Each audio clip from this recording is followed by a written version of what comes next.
सो hey guys, कैसे हो आप सभी लोग। Welcome back to my channel AG manga world. यार बुक ऑफ एस्पर यानी कि डीमन एम्पर के एक और बिल्कुल नए एपिसोड के साथ हाजिर हूँ कि होने वाले एपिसोड नंबर 283 का पार्ट 2। लेकिन वीडियो में आगे शुरू करने से पहले अगर आप लोगों ने अब तक मेरे चैनल को सब्सक्राइब नहीं किया तो जल्दी से जाकर के वीडियो को लाइक करके चैनल को सब्सक्राइब कर लें। शुक्रिया। एंड शुरू करते हैं हमारा आज के ये वाला एपिसोड। तो जैसा की लास्ट एपिसोड में हम लोगों ने देखा, जू फेंग अपनी बॉडी कल्टिवेशन को कम्प्लीट कर लेता है। इस वजह से उसके पास विंग्स के साथ साथ आइज ऑफ द वर्ल्ड की थर्ड स्टेज पर भी ब्रेक थ्रू कर लेता है। लिन फेंग जैसे ही बाहर निकलता है तो उसको बाहर स्वेंगर दिखाई पड़ती है कि उससे काफी सारी बात करते हुए उससे अपना दिल साफ रखने के लिए कहती है। इस वजह से जू फेंग काफी ज्यादा गुस्सा हो जाता है और स्वेंगर से कहता है कि तुम्हें सिर्फ मेरे लिए फ्यूचर को बताना है, अगर तुम ऐसा नहीं करती हो तो तुम वापस जा सकती हो। करके जू फेंग स्वेंगर पे चिल्लाते हुए उसे वापस ले जाने लगता है। अभी वहाँ पे प्रिंसेस योंगनिंग आ जाती है और कहती है कि मैं इस बारे में अपने फादर से तुम्हारी शिकायत करूंगी। तो अब आगे एपिसोड की स्टार्टिंग में जू फेंग प्रिंसेस योंगनिंग की बात सुनकर के अपने मन में सोच रहा होता है कि मोटू की रिक्वेस्ट सिर्फ इतनी थी कि मैं एम्परर की हाइड को बचाए रखूं।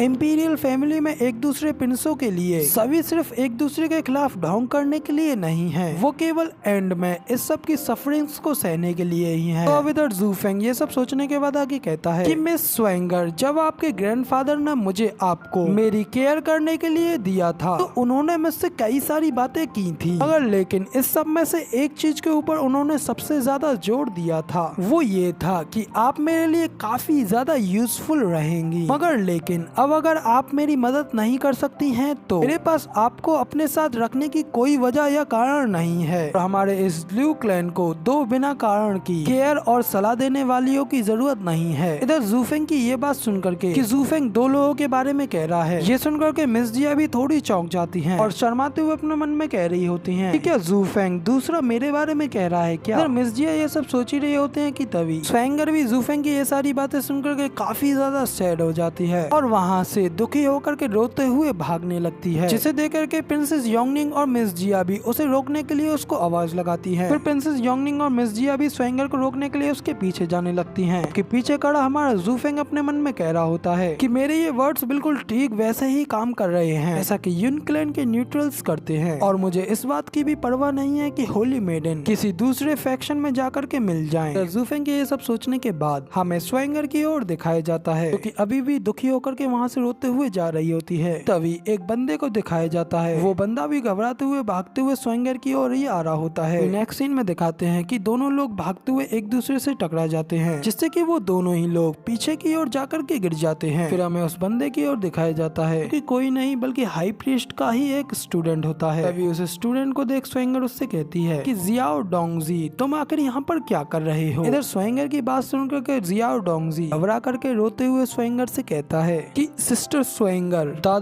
दादाजी के साथ कुछ हुआ है, वो मर गए हैं। जियाओ डोंगजी की ये बात सुनकर के कि हाई प्रीस्ट यानी कि उसके ग्रैंडफादर मारे गए हैं, ये सुनकर के स्वेंगर को एक बड़ा झटका लगता है। जबकि दूसरी ओर मिस जिया, प्रिंसेस योंगनिंग और हमारा जू फेंग भी काफी ज्यादा हैरान हो चुके होते हैं। इधर जू फेंग पहले तो हैरान होते हुए अपने मन में कहता है कि क्या एम्पायर के 4 पिलरों में से एक पिलर डेमीगॉड हाई प्रीस्ट युन जुआनजी ऐसे कैसे मारे गए। तभी इधर ये सब सोचने के बाद जू फेंग चिल्लाते हुए कहता है कि जल्दी से एल्डर ली और बाकी के सभी एल्डर्स को बता दो कि हम लोग भी अभी इसी वक्त हाई प्रीस्ट के पैलेस में जा रहे हैं। इधर जू फेंग इतना कहने के बाद अपने मन में कहता है कि आखिर किसकी इतनी ज्यादा हिम्मत हुई कि उसने एम्पायर के दिल में इस तरीके का अपमानजनक अपराध किया है। तो अब जू फेंग के इतना कहने के साथ यहाँ पे सीन चेंज होता है और हमें हाई प्रीस्ट के मेंशन का सीन दिखाया जाता है कि स्वेंगर, जू फेंग और बाकी के सभी लोग भी हाई प्रीस्ट के मेंशन में आ रहे होते हैं। फिर स्वेंगर जैसे ही हाई प्रीस्ट के मेंशन के गेट को खोलती है तो सामने के नजारे को देख करके सभी लोगों का दिल बैठ जाता है, क्योंकि सामने हाई प्रीस्ट बेहद ज्यादा जख्मी हालत में वहाँ पे मरे हुए होते हैं, जिन्हें देख करके स्वेंगर दादाजी कहते हुए उनके गले लग जाती है और वहीं पर रोने लगती है। जबकि इधर जू फेंग भी हाई प्रीस्ट की ऐसी हालत देख करके कहता है कि आखिर आप इस मामले के बारे में क्या सोचते हैं। अब इधर जू फेंग के इतना कहने के साथ हमारा ये वाला एपिसोड यहीं पे कंप्लीट हो जाता है। अब आगे क्या होने वाला है उसे तो अगले दिन इसके नेक्स्ट एपिसोड में ही दिखाया जाएगा। फिलहाल के लिए वीडियो पसंद आई हो तो यार एक लाइक कर देना, साथ ही कमेंट में बताना कि आपको हमारा ये वाला वीडियो का एक्सप्लेनेशन कैसा लगा, और इसके नेक्स्ट एपिसोड को देखने के लिए चैनल को सब्सक्राइब करना बिल्कुल भी मत भूलना। उसके बाद मैं मिलता हूँ आप लोगों से इसकी अगली वीडियो में, तब तक के लिए टाटा बाय बाय,